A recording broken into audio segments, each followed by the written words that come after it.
Ammonites first appeared on Earth around 400 million years What the heck? So they're that old? ago, long before dinosaurs walked the Earth. Oh heck, no. Then how become before the Earth? How would they be alive? Those orthocones in the back. They were extraordinarily abundant. Oh heck yeah. But sadly it's With over 30,000 different species, that looks more like a nautilus than an ammonite. of all shapes and sizes. But what do we really know about the way they lived? In terms of Well, how would we? Because they're extinct and they went extinct 66 million years ago when the meteor hit. lifestyles of ammonites, their morphology is so diverse that their range of lifestyles would have been really diverse. Today, millions The living paperclip! The living paperclip! Living paperclip.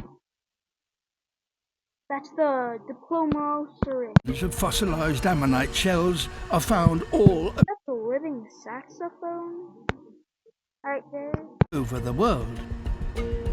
But they tell us frustratingly little about the animal that lived inside.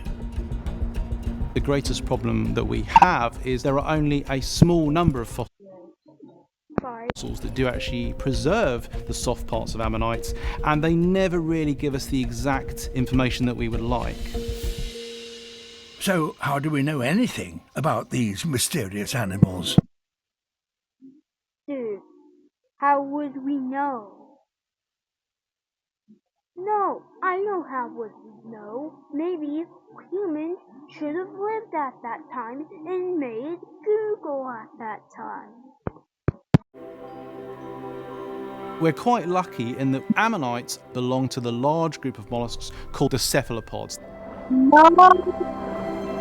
These include the modern-day nautilus, and it provides crucial evidence about what ammonites were like.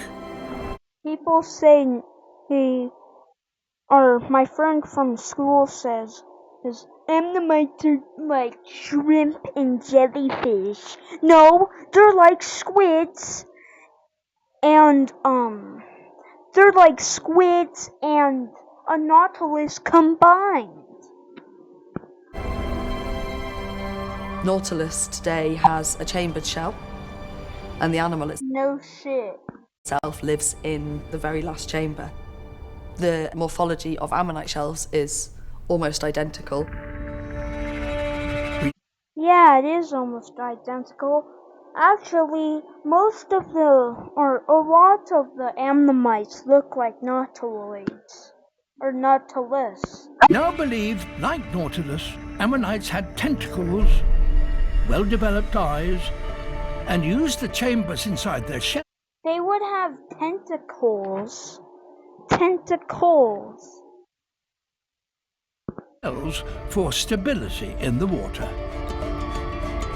Nautiloids today, as ammonites would have done, control their buoyancy, just like a submarine, by emptying the chambers of water to be able to float and refilling them to be able to sink. If the ammonite is related to the nautilus or the everyday chambered nautilus, then how would you think the ammonite would move? The same way as the nautilus, because it has chambers. A different That's an octopus. modern cephalopod shows us how ammonites swam. Yeah, the octopus. An octopus propels itself by squirting water Jet propulsion. through a tube called a siphon. It's also true. All cephalopods have siphons, and it's likely some ammonites used theirs to swim at great speed. Some of them were fast moving. Dude, how would you think they would move? predators, adapted for fairly rapid movement, but others appear to have been slow swimmers feeding Diplomosaurus, it's the living paperclip. on plankton.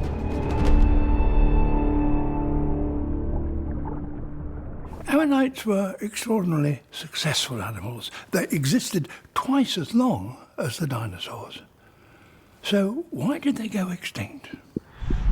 The meteor, the same thing that killed the dinosaurs.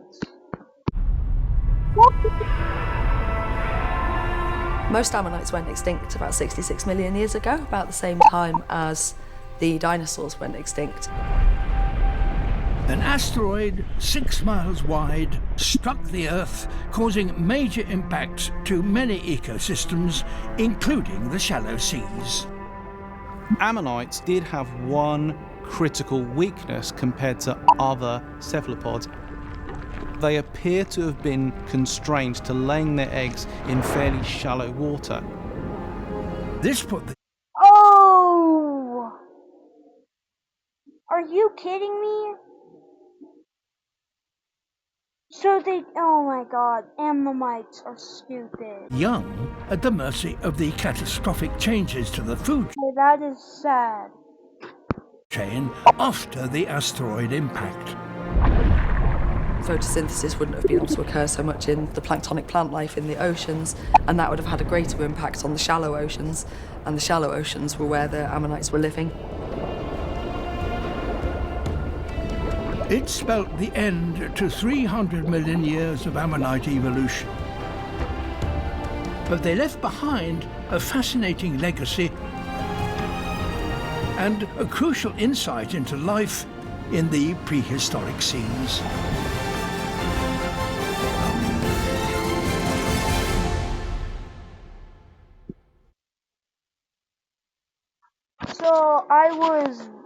So how I found that was I found this and it 400 million years ago.